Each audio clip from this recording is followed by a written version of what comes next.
Holly always looks like she's struggling financially, doesn't she? These are my mom friends who look down on me and revel in their sense of superiority. One day, one of their daughters touched my cherished piano without asking. Please don't touch the piano. If you're going to make a fuss over your piano, then take this. After spilling coffee on it, their faces change when they learn the truth. I am Holly. I enrolled my daughter, who just turned 3, in preschool. At first, she didn't want to be apart from me, but she got used to it within a week. I feel a bit lonely, but I'm happy to see her grow. When I pick her up, she tells me all about her day. She seems to enjoy her daily experiences at preschool. I joined a mom friends group when my daughter started preschool, but honestly, I'm not great at socializing. Still, I have to get along with them for my daughter's sake. There are 6 of us in the mom friends group, including me. All of us are moms of kids who play well with my daughter. They're all lovely people with deep affection for their children.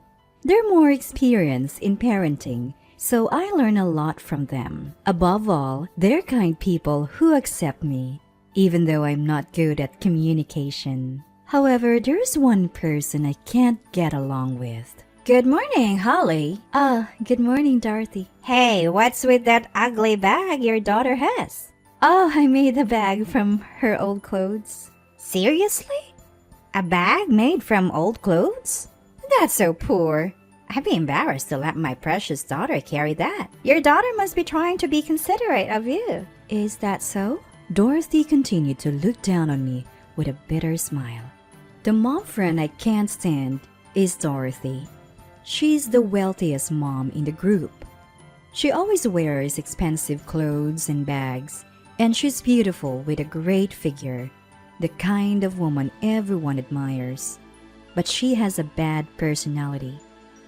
She targets people like me who are not assertive and looks down on them. I don't have the courage to talk back, so I just smile awkwardly. All right, your house is the venue for this week's tea party, isn't it? Yes, it's my turn this week. In the mom friends group led by Dorothy, we have a tea party at someone's home once a week. Although it's mostly just listening to Dorothy brag, I've hosted a tea party at my home several times before.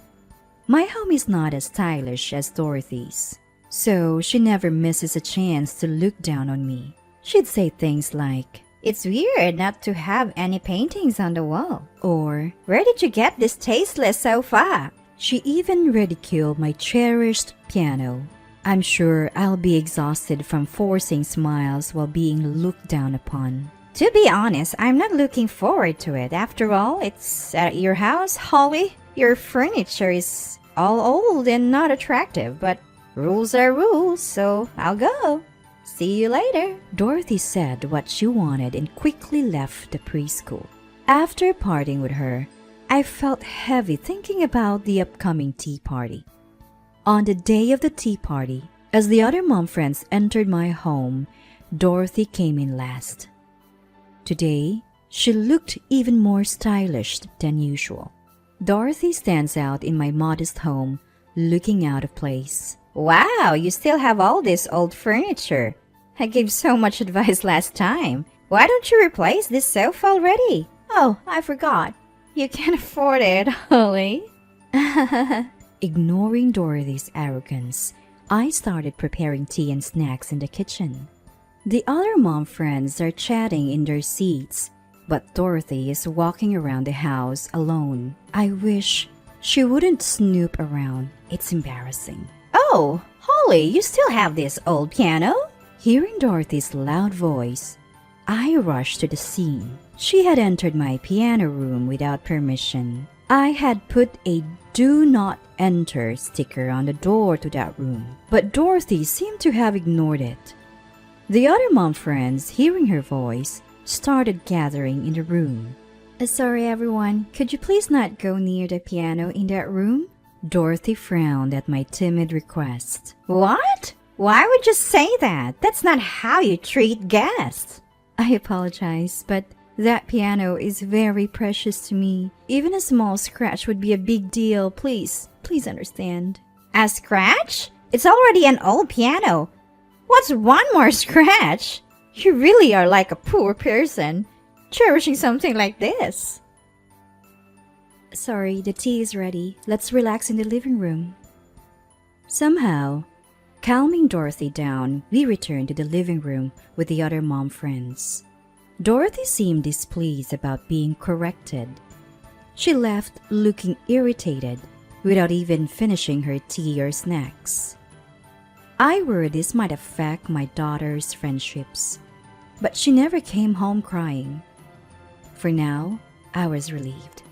But Dorothy's arrogance escalated.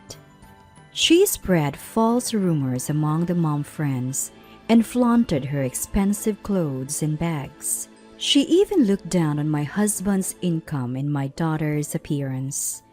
I don't mind being looked down upon, but it's uncomfortable when she speaks ill of my daughter and husband. I told her to stop, but it didn't seem to have much effect. A month passed like this, and it was my turn to host the tea party again. I welcomed the usual mom friends, but Dorothy hadn't arrived yet.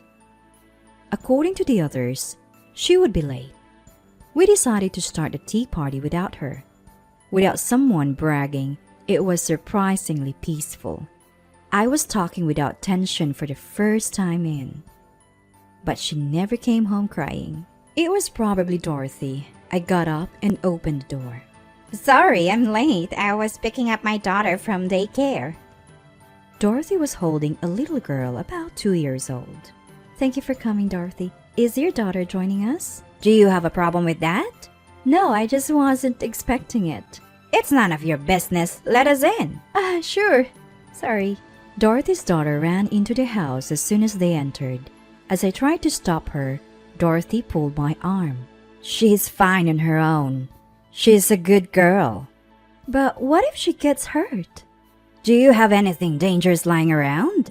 No, but since you're here, Dorothy, how about we have lunch? Would your daughter like to join? Wow, you're actually being considerate. However, Dorothy only called her daughter's name and didn't try to bring her to the living room. She left her daughter unattended and went to the living room where the mom friends were waiting. I managed to catch Dorothy's running daughter and took her to the living room. I handed her to Dorothy and started preparing lunch. As I was bringing the prepared dishes to the living room, I heard a noise from the hallway. I had a bad feeling and went to check. Dorothy's daughter was pulling out my daughter's toys and playing with them. Sorry, these are my daughter's favorite toys. Let's put them back where they were. As I gently spoke to her and tried to take the toy, she dropped it and started scribbling on the wall with crayons. I grabbed her arm in a panic and she burst into tears. Hearing her cries, Dorothy and the mom friends rushed to the hallway. What are you doing, Holly? Making my daughter cry. She was just playing. I'm sorry, but she was drawing on the wall.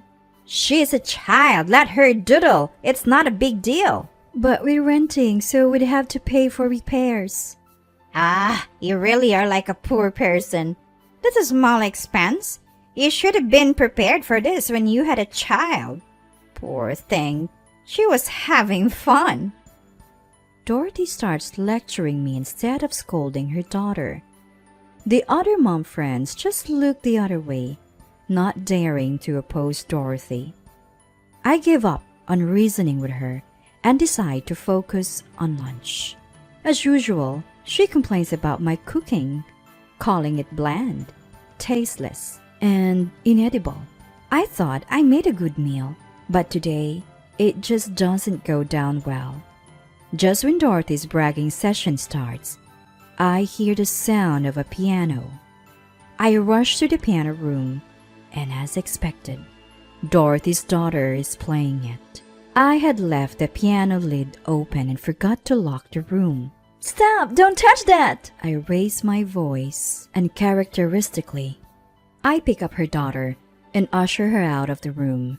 Dorothy rushes in, hearing her daughter cry. Holly, what's the problem? Why are you making my daughter cry? Please, just don't touch the piano. It's really important to me. I bow my head, but Dorothy seems displeased. What's the big deal? It's just an old piano. She splashes her bottled coffee all over the piano. I try to wipe it off with my clothes, but it's too late. The coffee seeps into the white case and flows deeper into the strings. I collapse to my knees, realizing there's nothing I can do. The other mom friends rush in, asking what happened. I don't have the energy to answer. Instead, Dorothy gleefully recounts the events. Holly interrupted my daughter while she was happily playing the piano and made her cry. I didn't like her for a while and she became obsessed with playing the piano, so I poured coffee on her and pretended I never made her cry. Mom friends wondering which one to follow. One of the mom friends interrupts. Wait, this piano, it's worth over $1 million. She mumbles and turns pale. Oh, what's wrong? Why that long face? Is it about this old piano? This piano is worth over $1 million. It's a rare piece, one of only a few in the world. She's right. This piano was purchased by my grandmother. It's a limited edition worth about $1 million. I had promised to keep it safe for generations. I never thought it would be ruined like this. You're lying. Holly, how could someone like you own such a valuable piano? Speak up. Say it's a lie. No, it's not a lie. This is a cherished piano passed down from my grandmother. I warned you not to touch it before. If Dorothy spilled coffee on it, then she'll have to pay for the repairs. That would be around $100,000. $100,000? I can't afford that. Besides, it's Holly's fault for not telling me it was valuable. Dorothy tries to make excuses, but realizes her position. She apologizes profusely. I'm so sorry, Holly. I had no idea that old piano was so valuable. I'm truly sorry. Please don't bill me for the repairs. She had always looked down on me and acted arrogantly. Is she really sorry? I think about her past behavior. She's always looked down on me, brought her daughter without notice, and let her play without supervision. She even lectured me for interrupting her daughter's playtime. Dorothy said, if you had told me it was valuable, but you don't spill coffee on something someone cherishes, valuable or not, I can't forgive her. Stop apologizing, Dorothy. She looks up at me, hopeful I will tell her that. I'll send you the bill for the repairs. Please take your daughter and leave. What? She stands there stunned. I point to the door, and the other mom friend escort her out. The tea party ends. I later bill Dorothy for the repairs. Her husband visits and apologizes. Apparently, her attitude had been a problem for a while. He says he is being looked at in a negative light because of this incident. She starts working to pay off the debt and stops attending tea parties. I make sure to lock the piano room from then on. Since then, the piano has been beautifully restored, and in order to prevent such a tragedy from happening again, he has developed a habit of turning the doorknob to make sure the room is securely locked. I resent my inability and wish I had done this from the beginning. Years pass, and my daughter grows up. I pass on the piano to her, knowing she'll take good care of it.